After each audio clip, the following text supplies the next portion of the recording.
Salut Chris. Salut John. Salut à tous et bienvenue dans Noobs TV, l'émission geek et pop culture dans laquelle on vous donne notre avis 100% amateur sur tous les sujets qui nous intéressent. Ciné, séries, télé, high-tech, gadgets, tout ça en 5 minutes chrono parce que vous n'avez pas que ça à foutre. Dans l'épisode du jour, on enfile nos costumes de super fanboy Apple et on va tout vous dire sur ce nouveau boîtier complètement Great, awesome, really nice. Bref, une petite boîte qui a pour ambition de révolutionner votre télé. Rien que ça, on va vous parler aujourd'hui de l'Apple TV 2015. Noobs TV, ça commence maintenant. Générique. Générique.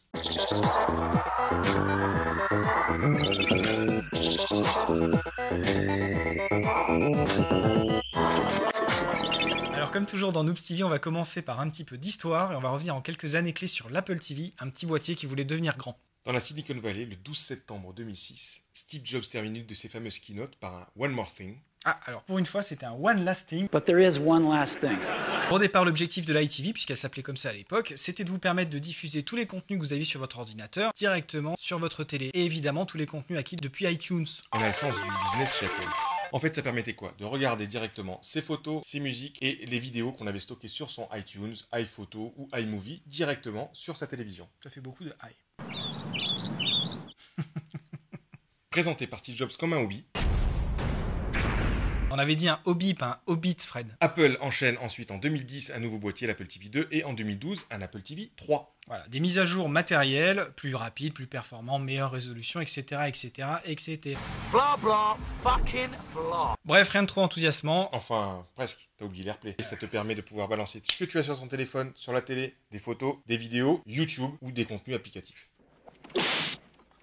Ok, c'est pas faux, mais on peut quand même dire qu'Apple suit les évolutions technologiques, sans vouloir prendre trop de risques ni révolutionner le genre. C'est vrai qu'en France, contrairement au marché américain, tous nos fournisseurs Internet nous fournissent déjà des box, des set-top box, qui contiennent pas mal de choses. Et parmi les opérateurs Internet qui ont fait ça en premier, on en a un qu'on connaît tous. Il a fait, il a tout compris. Et tout ça commence à méchamment vieillir parce qu'entre-temps, Google, l'ennemi juré d'Apple, a commencé à sortir des Android Box TV qui sont équipés d'un store d'applications, comme sur le téléphone. Un vrai plan machiavélique. Sauf que ça prend pas du tout. Non.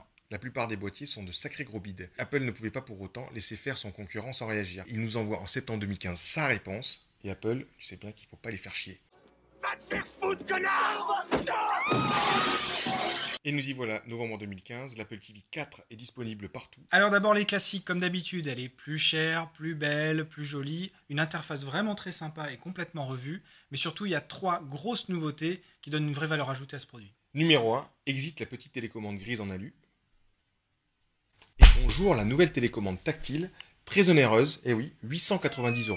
Ceci dit, c'est un petit pavé tactile qui ouvre la voie à de nombreuses applications. Ouais, et en parlant d'applications d'ailleurs, c'est la deuxième grosse nouveauté, un store entièrement centré autour d'un nouvel système d'exploitation qui s'appelle tvOS, conçu spécialement pour la télé, et pour être un nouveau terrain de jeu pour les développeurs, et notamment aussi une nouvelle source de revenus pour Apple. Apple, nous c'est la pomme, vous c'est les poires. Mais c'est aussi une petite boîte qui contient beaucoup d'innovations, et notamment grâce à la dernière nouveauté, John. C'est la troisième nouveauté, la voix.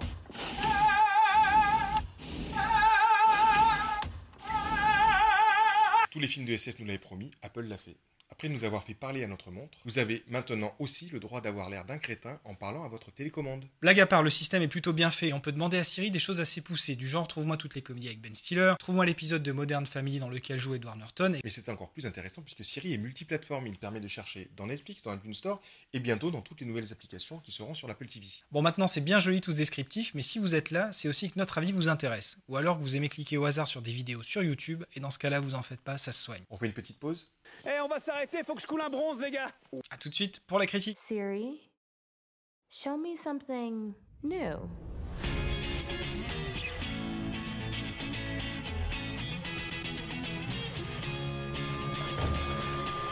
On va commencer avec Monsieur Plus, mais qui est pas si plus que ça aujourd'hui. Tout bonnement à cause du prix. 179 €, ça fait quand même mal, surtout qu'il n'y a toujours pas de câble HDMI compris à l'intérieur. Le plus c'est simple, l'interface graphique est magnifique. Les effets 3D sont réussis sur toutes les captures vidéo, aussi bien dans l'Apple TV, dans l'iTunes Store, que dans les applications telles Netflix par exemple, qui récupèrent en fait tous ces effets 3D. La voix c'est marrant, par exemple on dit à Siri, Siri enlève-moi les sous-titres. Pour terminer, les applications. Une des critiques qu'on nous faisait souvent, c'était qu'on ne pouvait pas regarder sur l'Apple TV des contenus dits illégaux. Mais c'est possible maintenant, grâce à l'Apple TV 4 et ses applications type Infuse. J'aime pas trop beaucoup ça. Alors, sans aller jusqu'à dire que j'aime pas trop beaucoup ça, franchement, je reste un petit peu bloqué sur le prix moi aussi.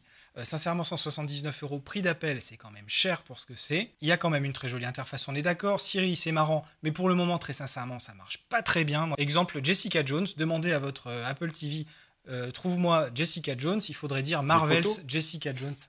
On peut pas rechercher de musique. Par contre, dans le point positif, c'est que je pense que, à la différence des autres, on a un vrai boîtier évolutif. J'attends aussi beaucoup des party games, et notamment les jeux vidéo en groupe, un peu comme la Wii. iPhone, Apple TV. Exactement. On buzz sur son iPhone, des questions qui sont posées sur l'Apple TV. Donc pour jouer entre amis, faire des quiz, etc. Je pense qu'il y a un vrai gros marché là-dessus. Pour l'instant, il n'y a pas des masses de bonnes applications. Et alors, conclusion, John. Donc vous l'aurez compris, l'Apple TV 4 reste un très bon produit. Un peu cher selon les goûts et surtout un vrai nouveau canal de vente pour Apple, qui de plus en plus est une société qui est là pour nous vendre des contenus, des services et des applications. Et franchement, qu'il le fait plutôt bien. Mais le matériel devient de plus en plus un prétexte à la vente. Pas indispensable, on peut tout à fait vivre sans. Maintenant, quand on l'a... On se sent hyper cool. Si vous voulez faire comme Christian et que vous voulez devenir un winner, vous savez ce qu'il vous reste à faire. Et vous savez quoi? Ce matin, j'ai vraiment la niaque. J'ai la pêche. Comme tous les matins d'ailleurs. Je sais pas pourquoi. Peut-être parce qu'au fond de moi, je suis un winner.